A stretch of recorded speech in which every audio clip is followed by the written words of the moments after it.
Hey. Welcome back to another episode of the Pit Life Barbecue Podcast, coming to you live from the Uncle Steve Shake Studios in Bonstead, New Hampshire. The podcast where we talk everything barbecue and a lot of other topics that you normally talk around the pit. Oh, guys. Hey, not too bad, boys. Only a couple seconds late today. I'm almost on my game. But before we get into anything, I want to stop and thank everybody. I know I haven't put the post out yet, but thank you all for all the birthday wishes. Meant a lot. They were coming in. They're still coming in 2 days later, and I'm truly blessed that you all thought of me and took a couple seconds out of your days to shoot this Yankee a happy birthday message.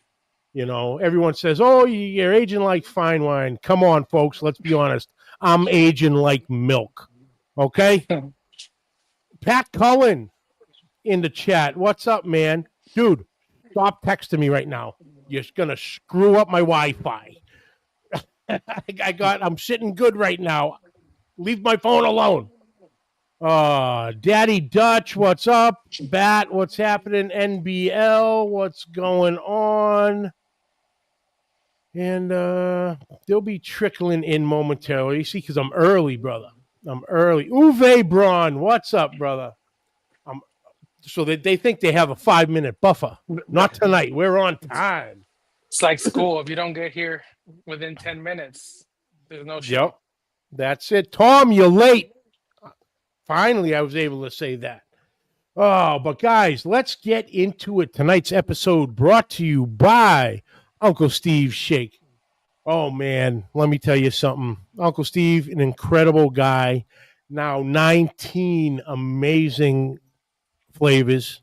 The original, the spicier Gator Shake, competition line, Magic Ribs, Mi Amigo, sweet dessert shake. And the new, when you tuned in last week, you found the new pizza shake. And let me tell you, folks, I've been running that this weekend. Pizza, lasagna, anything. I'm still hitting it out of the bottle. It's that good. Check that out. Uncle Steve makes everything small batch. Nothing is sitting around for long periods of time. If you were to place an order today, chances are it's getting mixed tomorrow, Wednesday the latest, shipped out to you Friday. So when it arrives at your door, it is the freshest product possible. And Uncle Steve, he wears all the hats. He's mixing the shake, bottling, labeling, packaging, shipping. He's answering emails. He's answering phone calls. He might send you an email or give you a phone call if he has a question about your order. Or do you have a flavor profile question? Hit him up. He'll talk to you. He'll walk you through any of his line that might work best for what you're trying to do. Check him out at UncleSteveShake.com. Follow along on Facebook in the group Uncle Steve Shake Nation for all the latest and greatest in the shake world.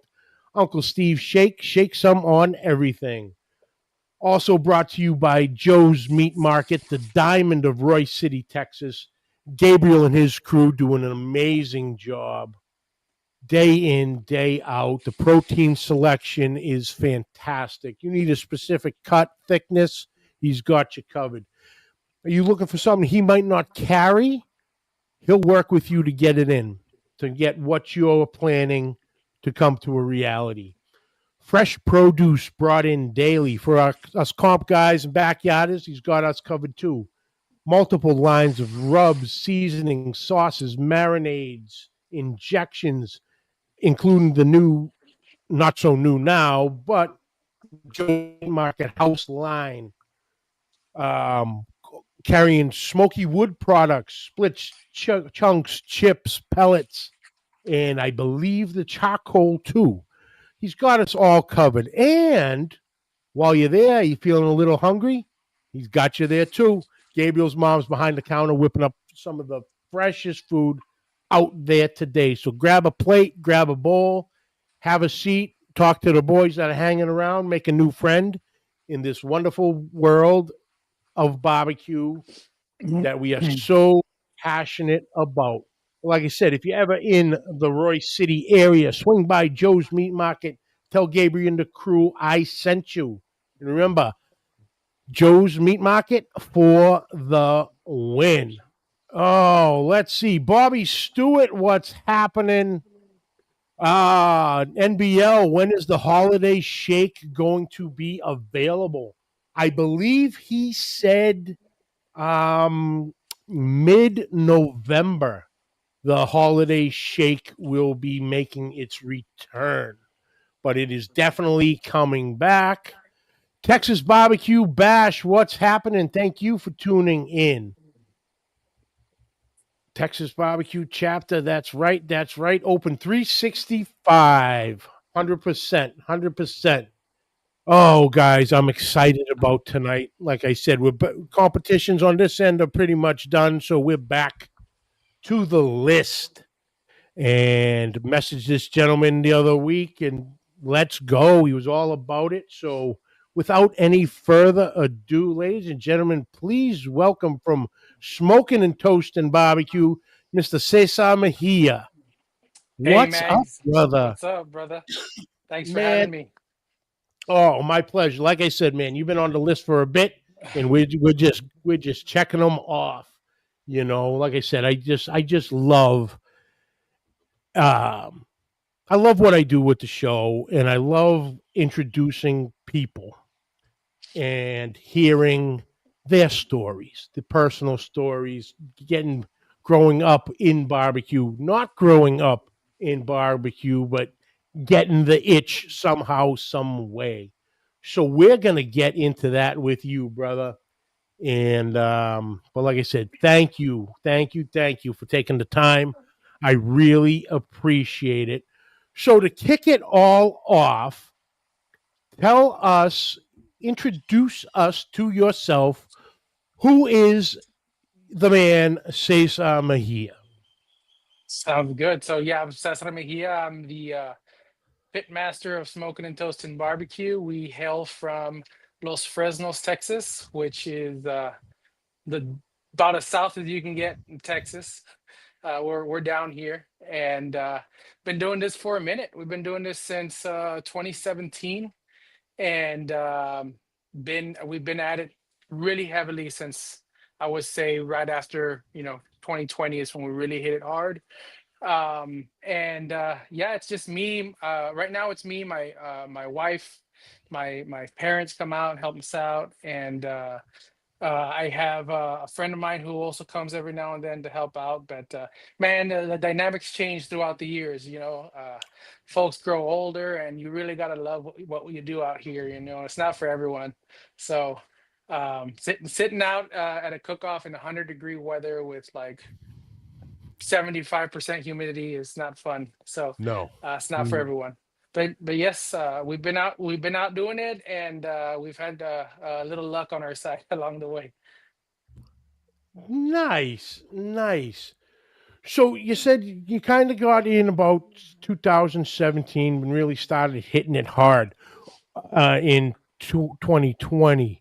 What got you to barbecue, Sure. and then what off the competition side of all of that? Yeah. So I mean, really, it's like everyone else started in the backyard, right? Or a lot of folks' journey, right? Started in the backyard, just learning how to cook a brisket. I was one of those in the blogs. I remember, what was it, Barbecue Brethren or something, right? Like Yep. some of those those blogs back in the day. Reading up there and figuring stuff out on my own just to make myself a decent brisket, right? Had no idea what competition barbecue was. My brother did compete a little bit up in his hometown, or where he lives now. But I never was really a part of that, right? I was still in high school and he was doing his thing in college and competing or whatnot. But in about I would say, like I said, 2017, we had a flyer here at one of our local feed stores about a cook-off here in my own hometown in Los Fresnos, and so that's actually the cook-off that's happening this weekend. And so this is our this was our springboard, right? I think at that time I you know the buddies the my buddies we were like, I want to do this, you know, would y'all help me get this started and see you know see where it goes, right? Thinking that we had the best barbecue out there, but got humbled real quick. uh I remember hauling a trailer barbecue, an offset pit that we borrowed, another, you know, 400, 300, 400 pound offset that we had to take off a trailer. We had two offsets there, and not a clue really of a timeline besides what I wrote up, you know, the week before or whatnot. Made everything on there, and man, food tasted great to us, but it was just not, it didn't have that pizzazz, right? It didn't have that pop that barbecue competition barbecue has. But nonetheless, that first cook-off definitely got me started. It definitely put that twinkle, right?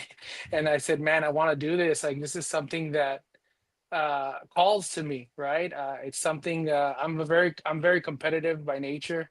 I want to win at everything I do, and that is a perfect environment for a guy like myself, right? And so we just kept at it. We kept at it, and we had a couple walks here and there. We started figuring out, you know, the barbecue community. The barbecue community is one of those that shares enough, you know. If you talk to the right folks and listen, right, shares enough to kind of let you create and Mhm. give you ideas to tweak things, right? And you have to be willing to do that, right?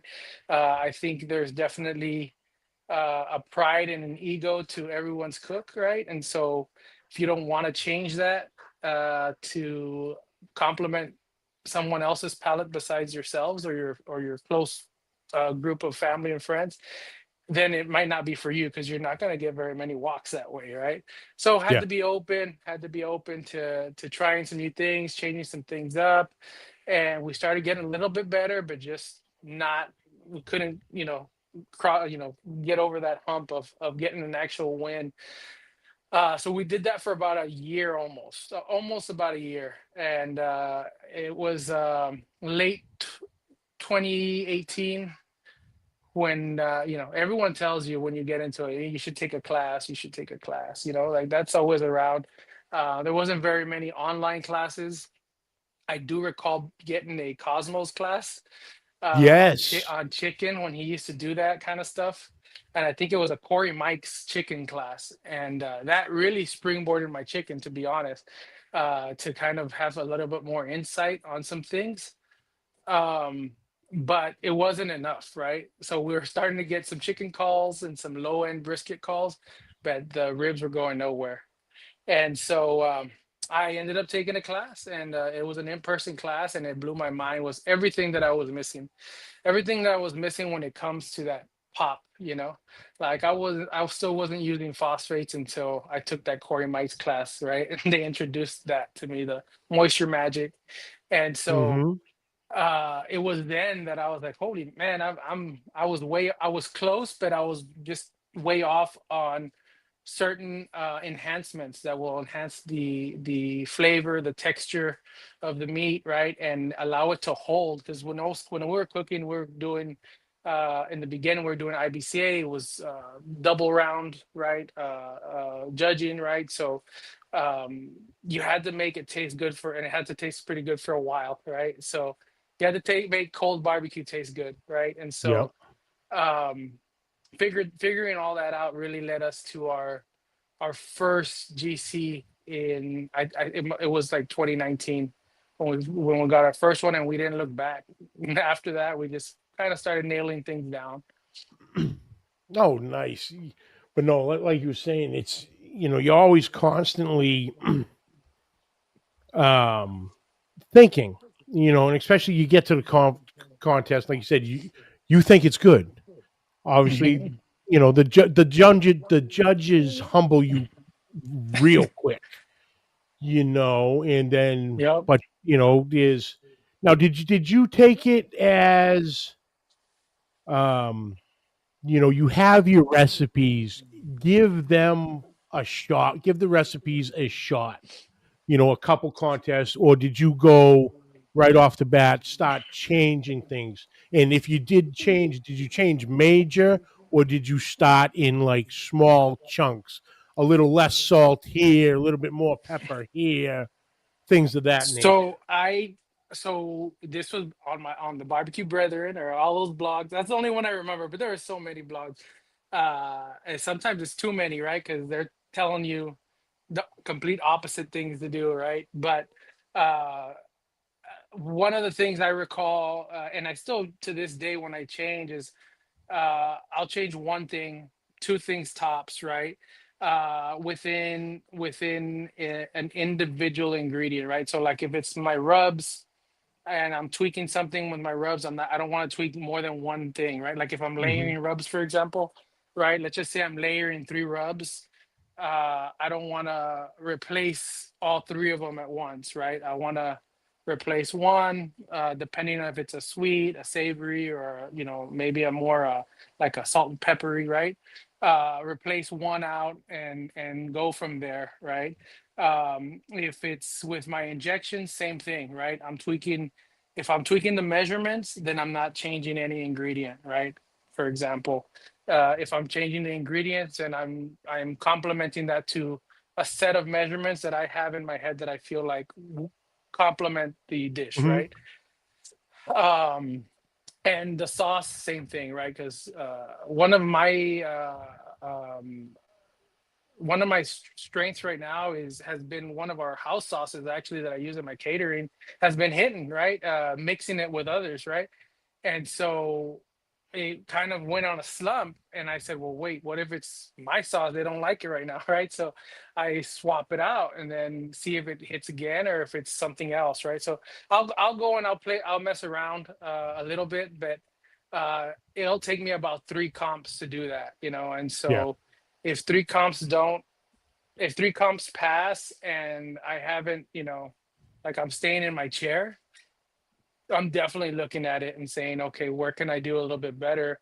Um, Based on some of the scores, right? You have to kind of learn how to read through that, but still, it's a code, right? Yeah. that's what I say. It's a code, right? I mean, if you have multiple texture, for example, or taste scores that are a little bit on the low end, right? Or not high, then maybe there's something there that they're telling you, right? But if it's just one drop score, one low score, then you kind of toss that out as you know five other judges knew what they wanted and you did it. No, absolutely, absolutely. Joe's Meat Market, what's up, Gabriel? Reggie Q, what's happening? Tim Rogers up to barbecue, what's up, my brother? Long's Quest, Skip, what's happening? Cooking with Steven and Jacqueline. Brother Steven coming to us live from Trinidad and Tobago. What's up, brother? Yeah, Papa Texas. What's up, Papa? Thank you so much for the text message on Saturday, Papa. I appreciate it. Thank you so much. No, yeah, it's it was when people had asked me, hey, why do you do what you do with this competition stuff? I go, I want to see where my stuff hangs up. Yeah, Oh, dude, your stuff is awesome. Your stuff is awesome. I go, of course it is. it's free. Well, what do you mean by that? I go, it's free. I go, you guys are eating everything up. Of course it's Yeah. good. I want someone who's not a friend of mine or not in my yard every weekend, eating up and, to see what happens. And, like you said, it took you a little bit to get into like the phosphates and everything. And when I started my first competitions, that's what I did. It was literally rub it and run it. Mm-hmm. That's it. I did the wraps for the ribs and Mm-hmm. pork, the traditional brown sugar, honey, that, wrap that butter, wrap that up, brisket, kind of the same thing. put some of my spritz or whatever. Yeah. But there was no injections. There was no phosphates.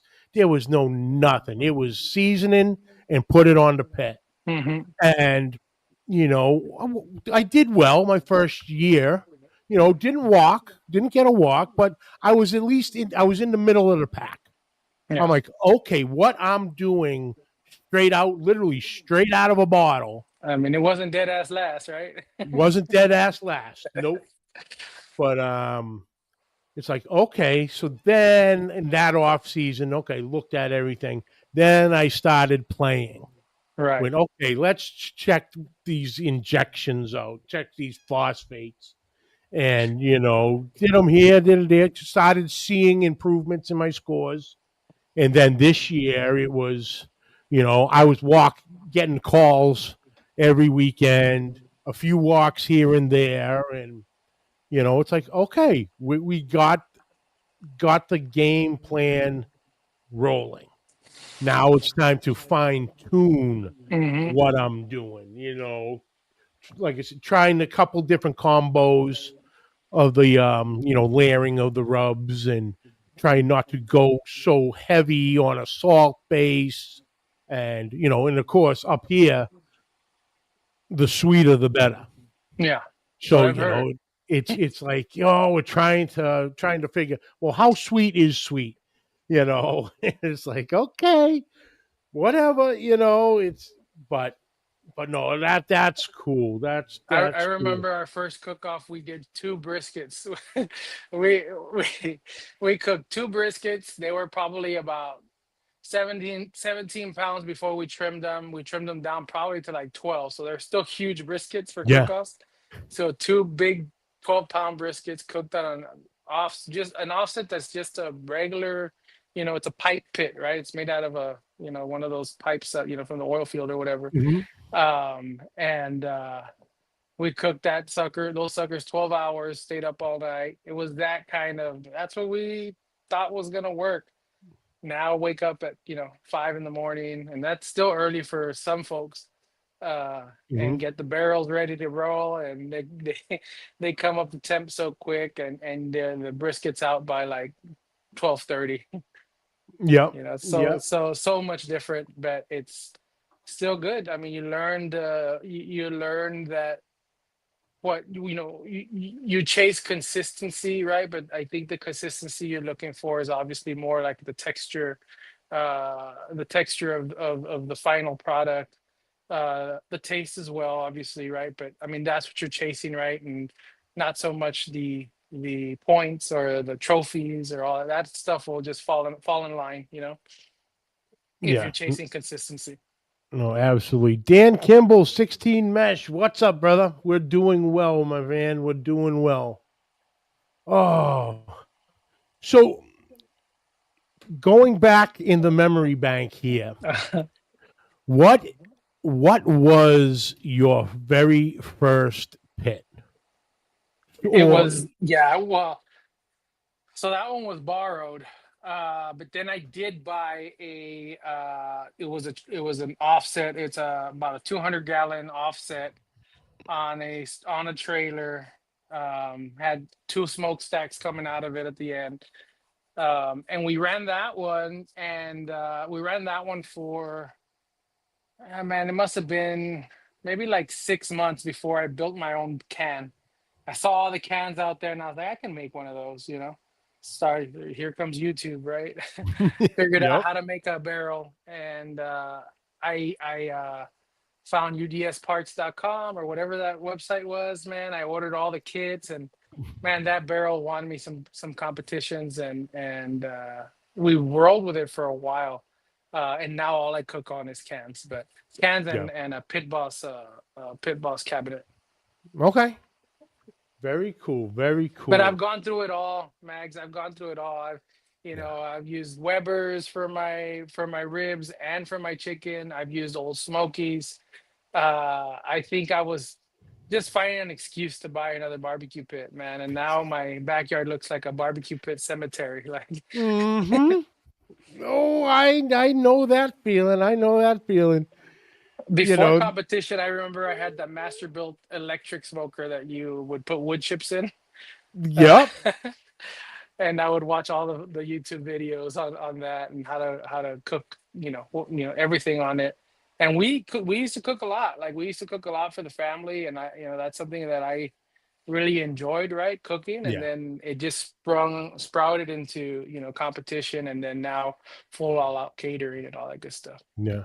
Now, was there someone in your life that you that got taught you, or you got your passion for cooking in general from? Well,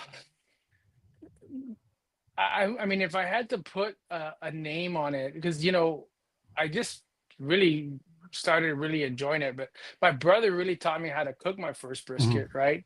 And I think that maybe was what kind of got the bug, and like just wanting to take these big hunks of meat and make them good, and that was again way before competition ever came to Yeah. mind, right? It was just, hey man, I got this little barbecue pit, I want to cook my first brisket on it, and tell me what I got to do, right? And it kind of went from there, and then years passed and still no barbecue, no competition, no nothing. It's probably 2012, 2015. Just cooking barbecue because we like to eat barbecue, right? But I would say if anyone inspired me would be him because of that. But as far as competition goes, I think it was one of those things where I got like I told you, I'm very competitive by nature, and as soon as I figured out that there was uh this thing happening where people are going out there to compete to see who has the best barbecue, I said, man, I can count me in, like let's do this. And then I got inspired by all of those other pit masters across the Rio Grande Valley down here that just cook with so much passion and so much flavor. Hmm. And I said, man, like there's so many good pitmasters down here. Like, you're looking at the stats, and you're looking at, again, like figuring out that there is a point chase, and then you're seeing a lot of these guys that we're cooking against week in and week out are top 10 in the rankings of IBCA or wherever they're cooking, right? And I said, man, if I'm cooking against these sharks down here and I'm middle of the pack, I must be doing all right. I can keep at it. And man, that just kept inspiring me to want to get better and get better, and branching out to my own individual profile that I have now. Oh, beautiful, beautiful. But in those early days of the competitions, was there anybody, I guess looking back at it now, that you thank for Oh something they yeah. did or something they said to you? Yeah, I'll never forget at our the second year of this cook off here, or maybe it wasn't just, it was a cook off here. Arnie Segovia, Arnie Tex, Hmm. let me try his brisket. Didn't ask him for brisket, but I asked a lot of other questions. You know what I mean? And he tasted mine. I guess he probably felt like, man, their brisket tasted like shit. Let me give them let me Hmm. give them a little taste of what winning profile tastes like, man. And I was like, oh, okay. I need to add a lot more salt. I need to make it a lot more flavorful, like Yeah. depth, right? And we grew up in a family where you add salt to taste. You know what I mean? And so that helped. I helped figure that out, right? Like that profile of just bold, beefy flavor. You know what I mean? And man, I'll never forget tasting the first slice and remembering I can do that. Like I don't know how. And then but eventually I said, okay, I'm gonna take this guy's class because Hmm. I don't know if he won that day. He probably did. But I know one thing I know is like, and this is the guy, he's doing classes in person, and then one thing lined up after another. He did a class local here, about 20 minutes away from the house, and I said, man, I got to somehow figure out a way to get that class in. And so I think that was a person that if I look back at, man, like he's the one that we would see him at a cook off. He was always winning and always doing really well, and let me try a taste of competition barbecue, right? Because Yeah. folks will let you taste it if you go ask. And I guess I'm not kind of the person that's trying to like ask, like I've never been that way. But I will let people try mine and be like, hey, what do you think? That's how I was, Hmm. starting out, trying to get some advice from wherever I could. Oh yeah. No, 100%. I remember like we said, my first couple. One guy in particular, Billy Gillespie from Smoking Hogs. He was the multi-time world champion. The Royal, the Jack, and all, hell, I knew him before I started on the competition side with having him on the show and all that. And he like you said, just like Ani did to you, let me taste his stuff. Hmm. Okay, I get it. I can feel what you mean, the tenderness and this, Hmm. that. And then another person, and I know I mentioned him earlier, he's in the chat, Tim Rogers from Up to Barbecue out of Vermont. We were at an event, Cora Cares, up in Maine, and we were across from each other. And at the end, after the turn ins, tasting everybody's stuff, he comes over and goes, "Hey, let me get a shot of what you did." So we were talking at that we were pork specifically, and he gave me a piece of his, gave him a piece of mine, and before I could ask him, so I asked him, I go, "Okay, I get it. What do you think?" He goes, "What do you think?" And I Yeah. went, "Huh." I go, "Honestly, I think it's a little bit tight." And it could have went to a higher temperature, left it on a little bit longer, and he goes, "No, 100%. It is a tight. You could have. What'd you take it to?" I took it to about 195. He goes, "Dude, shoot for 205, 208, stuff like that." But I'll always remember that because he was the first one to make me accountable for my cook. That he didn't tell me what Yeah. he thought of it. He Not goes, right "Dude, off the bat. this is tight." He made me say it. Hmm. So it's like, okay, it's my stuff's the best. I can't believe these judges. No, he made me go, nah, it's a little tight. If it scores, it scores. It's out of my hands. But I knew that it was tight and I need to do better on it. And Yeah. that was the one thing when he asked that question, forget what do I think? What do you think of this? I'm like, damn you, brother.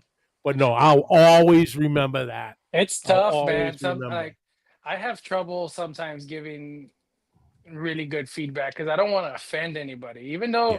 though, they're telling you, hey, what do you think? Man, like like maybe they have their whole family there. They're asking me, like it's happened, and I'm like, it's good, but deep down, man, it was a little tight, or it was really spicy or whatever, right?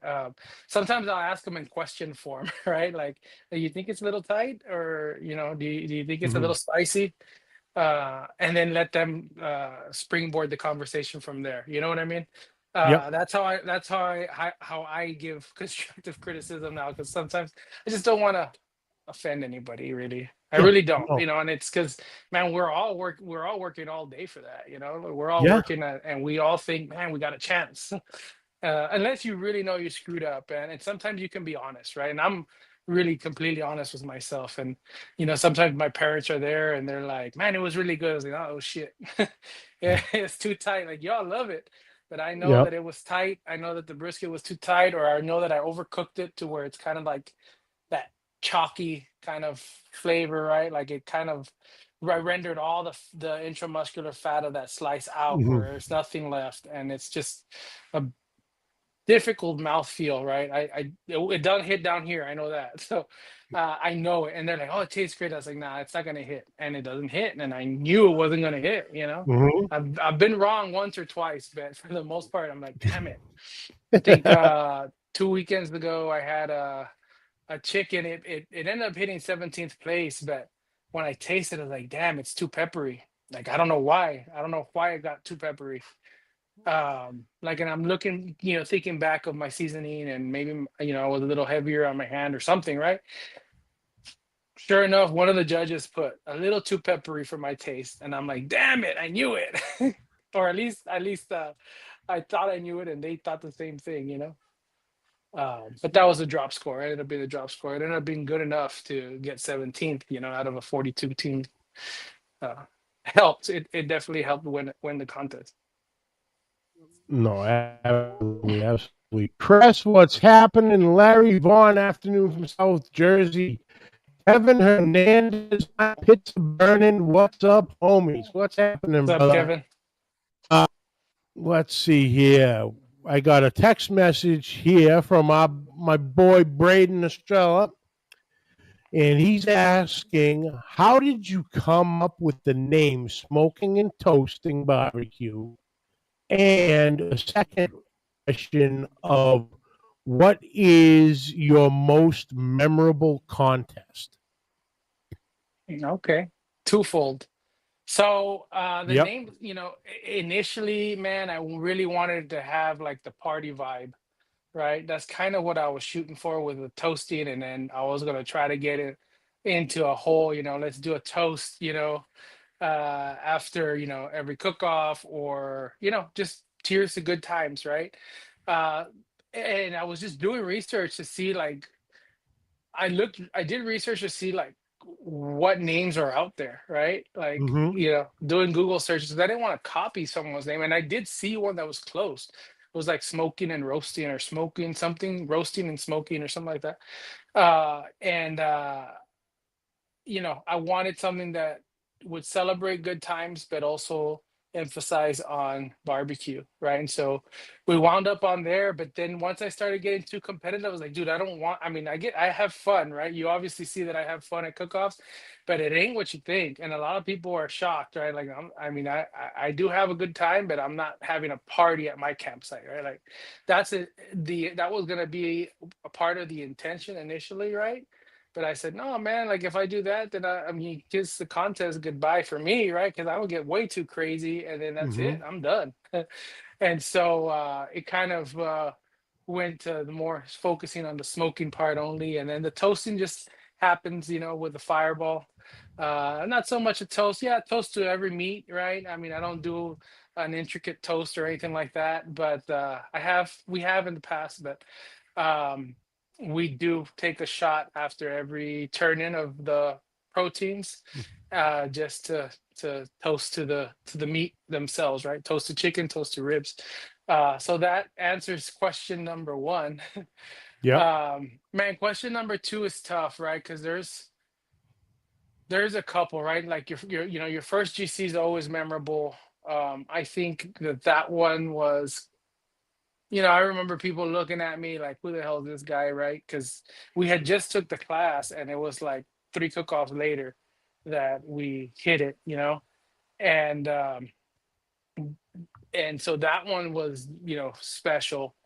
But I think the most memorable one to date, probably because of the size of the cook-off, I would have to say the chupacabra throwdown, which is the chupacabra seasoning Yep. annual cook-off that they have. That year it was in Hondo, Texas. Um, the previous year I had gotten a first place brisket there, and it was a huge call. So much, we hadn't gotten off our chair the whole evening, and they're down to brisket, and I mean we're losing hope. Chairs are being packed, and we're kind of like, man, because I don't even know anybody there. And they play our song for first place brisket, and we go haywire. You would have thought we won the contest. And so that's very memorable, the first place brisket there. But when we won it the following year, I said, man, I'm gonna figure this safe out, and we won it the following year. That one was so special. I mean, we had a lot more friends from one year to the next, a lot more barbecue homies, if you will, right? And that was really the most memorable because of everyone we had around us, and our whole cluster, our whole little compound of folks walked, had a decent walk, so we have a group of friends down here, the Split Chicken Cartel, right? And it involves a couple teams down here, and almost everyone from that group had a walk, a good walk, including a first place brisket, I believe. And so, man, it was a real memorable experience. So I would say that one takes the cake for now. All right, all right. Dave LeConte, what's up, brother? Pat Cullen is past his bedtime, boys. Cheers. Good to see you, Pat. Yeah, I'll catch up with you tomorrow, sir. Pain in my ass. These text messages. But another thing I love what you do is your social media presence. In what you do, the quick videos here and there, on a Thursday afternoon, Mhm. or Friday morning, you're behind the wheel, getting the windshield time in, getting to the Yeah. contest, and hey, I'm heading to El Paso, and this such and such contest, and you just always so upbeat about everything, and then the little things. One in particular, how did the obviously toasting a fireball and then the kick and spin come about? The kick, the first ever kick happened in Kingsville at a cook-off in Kingsville, Texas. Um, Cobra Kai season 3 had or 2 had just come out, and I was watching Cobra Kai in my trailer by myself all night, man. I didn't. I was parked in a place where didn't have too many people. I know I had Kevin Hernandez there, and I remember like I had a little TV in my trailer, and I had put on Cobra Kai. Man, I was all karateed out that night, man. So after first, I don't know, that was in my head. So I was like, look, I'm gonna kick the fireball thing, the little bottle, and then after that, it just kind of it grew on us, right? And now we got a lot of folks kicking fireballs out there at the at the cook-offs. Yeah, yeah. But Heck, that's how it started. It blamed Netflix and Cobra Kai. well, heck, we see it almost every week with Rob on the So Yeah, Smoking Goodest show on the intro, and it's perfect timing, and you're doing the whole spiel. yeah. You're watching So Smoking the kick. Oh, it's fantastic, Yeah, for a while I fantastic. was doing like a little "You Got Toasted" little series where I would edit the clips to hit another pitmaster out there, right? So, like I got Bill. Well, I tried to get Bill, but Bill kicked. I missed Bill. It bounced on the ground, and he kicked it up. And I'm like, you would like naturally be like a freaking Mr. Miyagi over here. Like it hit the ground. He catches it on the ricochet and kicks it. I'm like, geez, that's still gonna make the cut. I've gotten Fred. I've gotten Alonzo. I've gotten all a lot of our barbecue family out here, but I edit the clips. Obviously, I'm not gonna kick like a freaking missile at them. I can't. Right? I can't aim that No. well. I can barely aim when I try throwing it and videotaping it at the same time. There's definitely bloopers out there where I'll be there and I'll throw it at them, and then my big paw is like right in front of the camera, so I have to redo it because I have to kind of throw it from back here. Um, but I've got a few folks on that. I've been wanting to do that again, bring that back. But man, I get it's tough to like I my New Year's resolution was try to film more content, right? Whatever it is, just try to film more content, get a little bit of more YouTube out on there, which I've done one YouTube video and that was it. But I said as long as I'm trying to make a presence in social media, hopefully, folks out there who are barely getting into it or want to get into it know that there's a guy out there you can come talk to if you want to shoot the shit or you want some some advice on anything related to barbecue, man. I'm out there to try to help out. See, there's And Kevin. there's Kevin. I saw him recording the first ever kick from my trailer. Oh, I love it. I love it. See, this is what we're talking about. These are the memories we get, from the Yep. competitions, That's awesome. Steven Lozano, what's up, brother? Hey, man, congratulations this weekend. GC, nice, brother, nice. Sergio, what's happening? Kevin Hernandez, I think I have video of it with my drone. Oh, boy, it's coming out of the woodwork, brother. You don't have Um, no drone. but another thing is it's a traditional picture. You're ready to call it an Okay. evening. Yeah. You got you have your hat hung up on the wall. Yeah. You got your cot ready. What's up with the Paw Patrol blanket? Oh man. There is a story. Obviously, it's my kid's blanket, right? I didn't go shopping for Paw Patrol just for me. But one of these cocoa man, we're from South Texas. We get when it gets cold, it's cold for us. And I remember that the I didn't pack my blankets at that particular cook-off. And man, I had the heater on the mini split and it wasn't doing much. And I didn't have a blanket, so I was sleeping on the cot. And I was like, man, let me go look in the truck to see, what I have. I found a first aid kit and a Paw Patrol blanket. I'm shit, there's no picture of this, but I took out the thermal blanket from the first aid kit, that Mm-hmm. aluminum Yep. sheet. I was that cold. I was that cold. I took out the aluminum sheet and the Paw Patrol blanket, and that's what I used that night to just try to get some sleep because I was shivering, man. I had everything on, sweater, jacket, pants, man. I was still cold. So I used that, and then we had a pretty decent showing, and we didn't win the contest, but we did good enough to where that sucker's coming with me every where I go. And so that's the thing. And then ever since then, I said, well, let's start taking a picture. And then, that's just my sign to show everyone that I'm at the cook off. I made it safe, because sometimes my family doesn't go, right? So, hey, they know I'm there, they know I'm good. Uh, a lot of times that picture's taken way before I go to sleep. Yeah. So the bed's set up. I snapped the picture. I haven't posted it, and I'm over there out there wandering around doing my toasty thing out there, and then I fall into the bed and go to sleep. The rest is history. No, no. I got something similar now myself. We were at Litchfield, New Hampshire, and it was like the end of July. So it was hot. It was well into the 90s. Humidity's flying, and I'm like, oh, got everything set up, and went. All right, let me go grab the hose. Hose down a little bit, quick.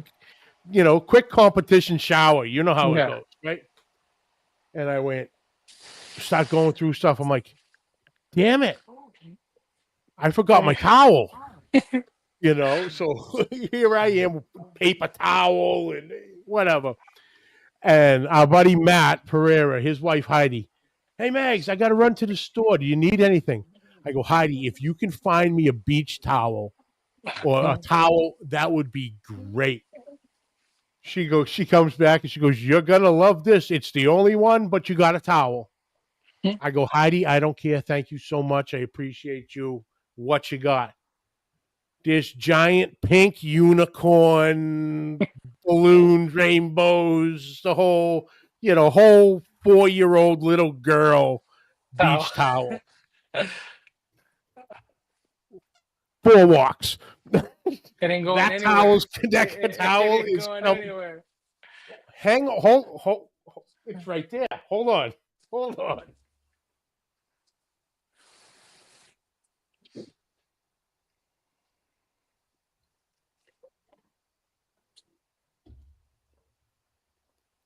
Oh, that's funny. It was sitting right over there. Hold it up so There it is. There it is. Baby blue, pink, unicorn, stars, hearts, the whole nine. I guess I'm Oh, lucky, right? we got I'm a lucky that blue. it, I guess I'm lucky that it wasn't like my daughter's like Barbie or it, it was my son's Paw Patrol blanket. Yeah.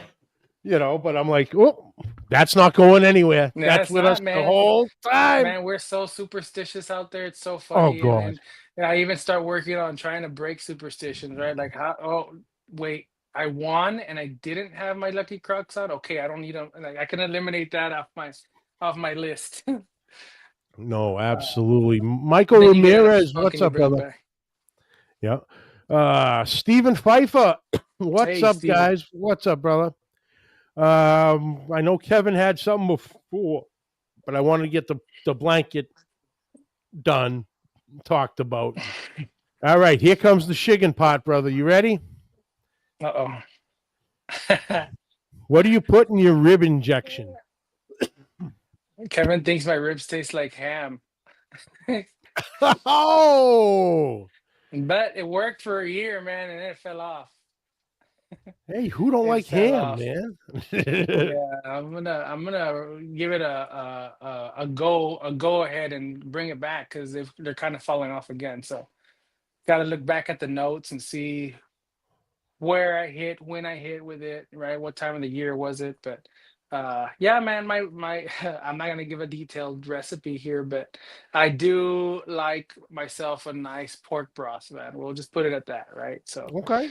um and so make a little bit of that, and man, that goes into my pork and in my ribs, but for some reason it goes better. I mean, they like a little bit better in the pork than they do the ribs this year, so you know how that goes. No, absolutely, absolutely. Oh man, Braden, we got another question from Braden. How he caught this one, I have no Uh-oh. idea. How he caught this one. Can you ask how how sober October came Oh up? man. How the Braden? How the hell did you catch that one? It's I just saw a you had posted something, the other day, but yeah, it's still that's the thing going, around man. now. Sober October is a thing, It's a thing and for it's going 6 days deep.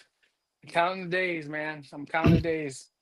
Look, drinking ginger ale for anyone that that doubts it. no, absolutely. It's going well, man. I guess as good as it can be. Yeah. We'll see this weekend. I didn't have a cook off this weekend, so this coming weekend I do. So man, that's gonna be tough. I probably have to do shots of apple juice or something just to stay in the groove.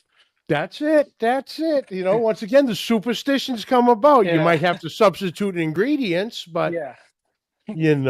that's I got no. empty Fireball bottles around the trailer somewhere. I'll find them and fill them up with apple juice. That's it. That's it. Check your neighbors. You never know. You might have kicked one in the week before. Right. Kicked one There's in the probably one trailer. on top of an RV somewhere. We're notorious for doing for doing that. Yeah, yeah. No, We apologize Kevin's in now. advance. Yeah, Kevin's asking now. Where are you going this weekend? I will be in Los Fresnos in my hometown, right here down the street, 30 seconds away from my house. Kevin, Uh, coming up, Y'all are breaking up a little bit. See, this is what happens when the texts start flying. Kills my stuff. Oh, is that you or me? No, it's probably me. It's probably I'm in the middle of the sticks here. My nearest Yeah. neighbor is a tree. Um. Oh, okay. He got ahead of himself. He was asking if you were going to Castroville. Then he said, "Oh yeah, No, I'm that's not. right. That you're staying home, Man, Castroville's so right down the tempting road." because of the payout. The payout's really good, and bet this cook-off is our anniversary, man, to getting into the. I mean, they've changed the date since, right? Because before it was in November, and now they moved it to October, or September, excuse me. Now it's in October.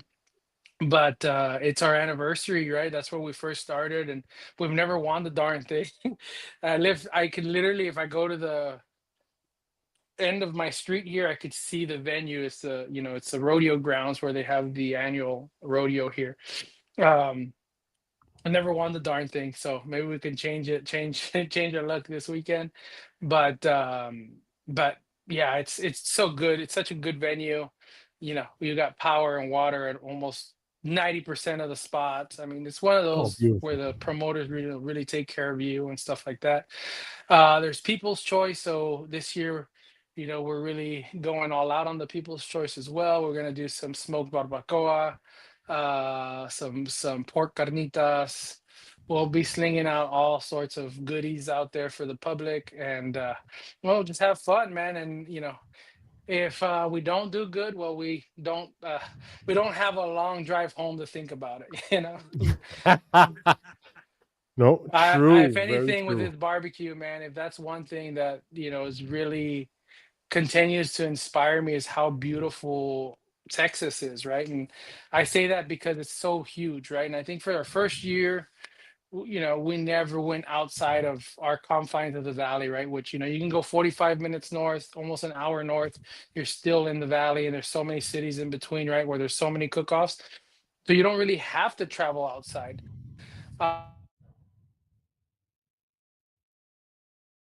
So many places that I never thought I would have visited and known some of the beauty that lies within the state, you know what I mean? Yeah. And so barbecue led us to that, and so Yeah. now we get more adventurous, and we're like, hey, how much further can we really drive? You know what I mean? And so this year we're taking on the Royal for the first time. We're like, well, we went to Dallas, or we did the Arlington one at the Cowboy Stadium last year or 2 years ago.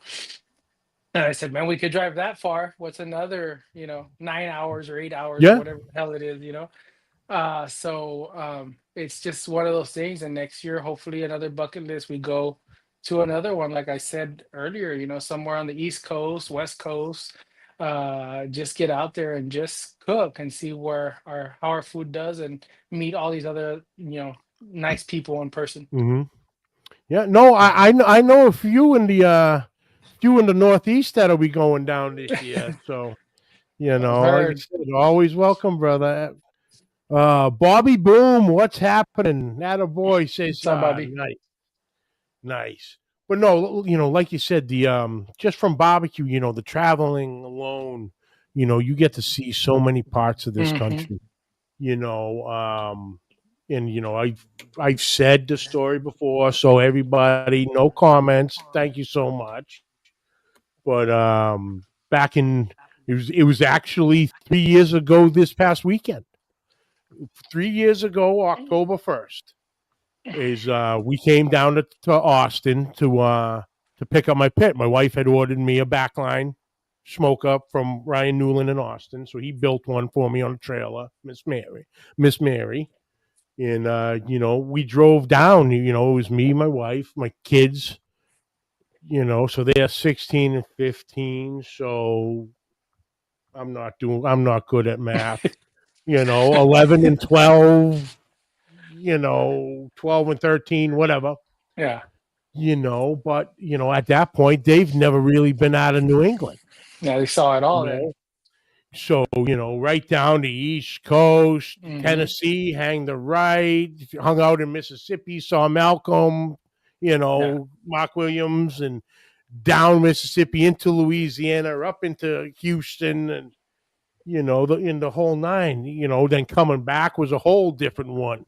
Yeah. It was something like 13 or 15 states, on that trip. That's But awesome. it was parts of the country that they might never see again. Right. But because Exactly. of barbecue, they got to go and stop and see some of these Hmm. things. And then then the other thing is the people. The people and the relationships that we've built and forged. And it's like it's family.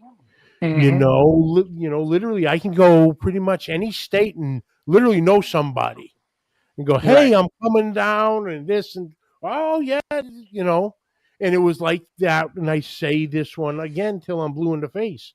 When we came down there, Ryan had thrown a pit party, to invite the public in and unveil, what he's doing, Mhm. a little advertising for the locals and all the boys showed up coming down from Dallas, coming up from San Antonio, coming up from everywhere in from Houston and they're like, Dad, what are you looking forward to?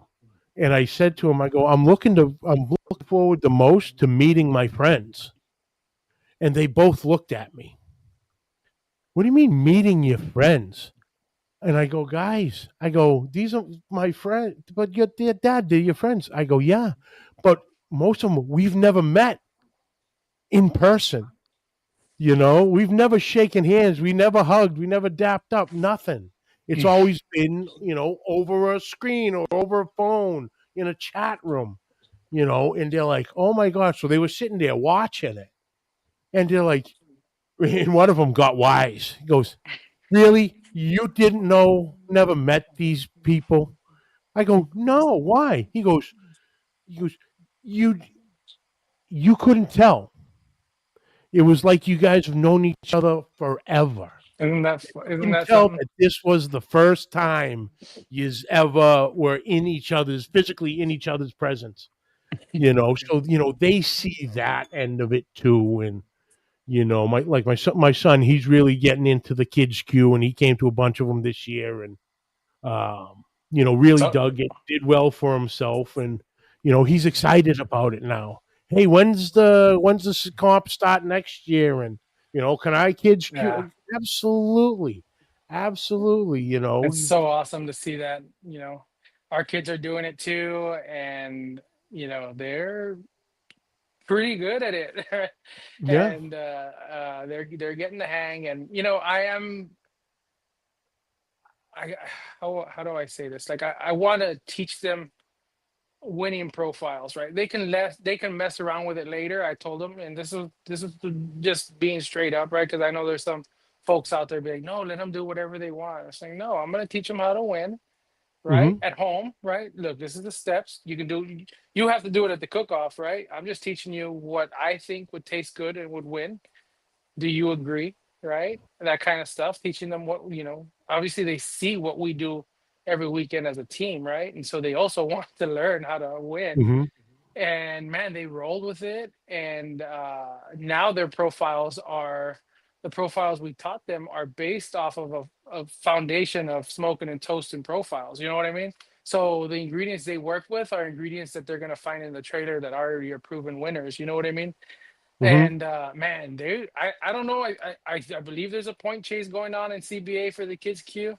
I think my kids are both top of the list, man. They might be both up there in the top 10. Not too sure, but we'll look forward to seeing how that goes. I know my daughter's been stacking up ones everywhere she goes, it seems. And my son's right there, right behind her. My son got a one at the CBA World Championships, and he's 7. So but they love it. They love it, and you can see that in their eyes. When they're doing it, and they're saying, "Hey, we don't want to go to the volleyball game this Saturday. We want to go to the kids' cook-off or whatever." Yeah. So it's kind of conflicting schedules now, and figuring out which one we need to go to on one weekend and which one they need to go to on the other. But just seeing that grow and knowing that, heck, I didn't cook my first steak till, you know, I was, well, into high Yeah. school probably, Yeah. So seeing that they're 7 and 10 and they're able to man a grill and cook you a really well cooked pork chop, and it's not gonna be dry and like that's how I would have cooked it, at their age. It's gonna be a nice juicy pork chop or a really nice cooked ribeye or whatnot. Really wild to see that and have them understand the beauty of food and fire. Yeah. Yeah. And like I said, when he got into it, he really dug it, and he's like a sponge. He's paying attention, even when you think he's not paying attention. He's paying attention to the point of he picked up on the sarcasm at a cook off. Okay, so he winds up taking the second on his first one. He takes a second place wing. Okay, and I'm like, oh, I couldn't have been more proud, right? I'm loving it. I'm like, I go, oh yeah. I go, great job, bud, great job. Without missing a beat, he's just like one of the boys. He goes, huh, one of us McGuire's got to bring some hardware home. Oh God.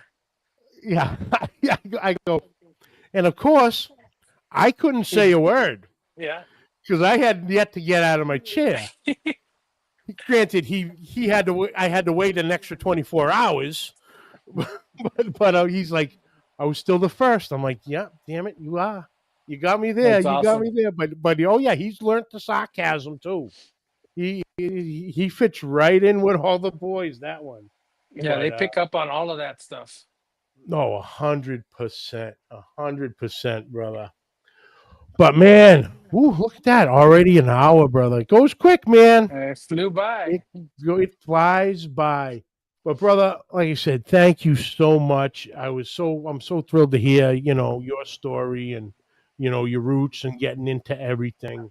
Um and being so gracious with your time. So thank you.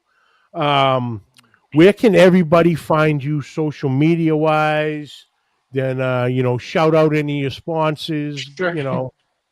So, I mean, we're Smoking and Toasting Barbecue on Facebook. I think from Facebook, you could springboard to all of our Instagram, TikTok. I think it's SANDT BBQ, I believe. Santee Barbecue. And so we do a lot of TikTok, and then from TikTok we share it to our other social. So look us up on there, and follow us, man. We appreciate, man. We appreciate where we started and where we're going. As far as our sponsors, man, we're very blessed to have a really solid sponsorship team. From our local businesses that support us, right, to some of our bigger brands, right. Cosmos Q, man, we're blessed to be part of the Cosmos Q family. 4D drums, we're running 4D drums, and those drums, man. I mean, you probably see it out there, especially in Texas, but it's taken over, and you can't go to a cook-off now without seeing a 4D drum Yeah. out there. And so we're very blessed to cook on those. Gulf Coast Smoke, Alonzo and Sabrina really take care of us, and their seasonings mixed in the right way, man, are powerful. And So we use them. They're in our arsenal. And so, man, we're just very appreciative to them, the chopping block as well, up there in the Houston area, man. We're thankful for them as well. And that's it, man. Beautiful. Those are my sponsors. Thanks, Beautiful, Max, to brother. you, brother, for having me on, man. Appreciate Oh, it. Cesar, my pleasure, man. Like I said, we're definitely gonna do it down the road, and best of luck this weekend. Give them hell out there, and may your Thanks, name man. be called last, brother. I'll have an apple juice shot for you, brother. You got it, brother. Appreciate it. All Appreciate it. righty. Well, guys, that was Cesar Mejia, smoking and toasting barbecue. Gracious with his time. I was looking so forward to tonight, and it did not disappoint. But like I said, thank you all for tuning in. And like I said earlier to start the show, thank you all for the birthday wishes. I'm truly blessed, that you all took the time to wish this little Northeast boy a happy birthday, and it was a great time. I feel like crap right now. I haven't eaten that much in about a year. But hey, the birthday weekend overindulge a little bit. That's what it's about. And we're back on track as of lunchtime this afternoon. But like I said, thank you all for tuning in. Catch the video on Facebook and YouTube. Catch the audio on all the podcast platforms, Spotify, Apple, Google, the whole nine. Anywhere audio is found, I'm there. Questions and comments, please send them to pitlifebbqpodcast@gmail.com. Like always, subscribe, like, rate, and review. Hit that share button. Say it again. Guys, if you can, please jump over and follow. Hit the subscribe on YouTube at Pit Life Barbecue Podcast. There is still the Pit Life Barbecue page out there. Subscribe to that one too. That has the first half of this journey videos on it, and then Pit Life Barbecue podcast page has all of these. Because you'll have all the videos, all the shows, weekly shows right there in the catalog. Just click on lives, and they all pop up with with Facebook. Deleting all the videos after all the live videos after 30 days, all that nonsense. But yeah, if you guys can please jump over to YouTube and subscribe to the page. You have all the videos right there, so you can go back and catch your favorite pit master if you didn't catch him the first time. But like I said, thank you all for tuning in. I appreciate you. Good luck to everybody heading down to the Jack this weekend. Safe travels and best of luck, folks. Give it hell down there in the holler. And until next week, keep the smoke rolling.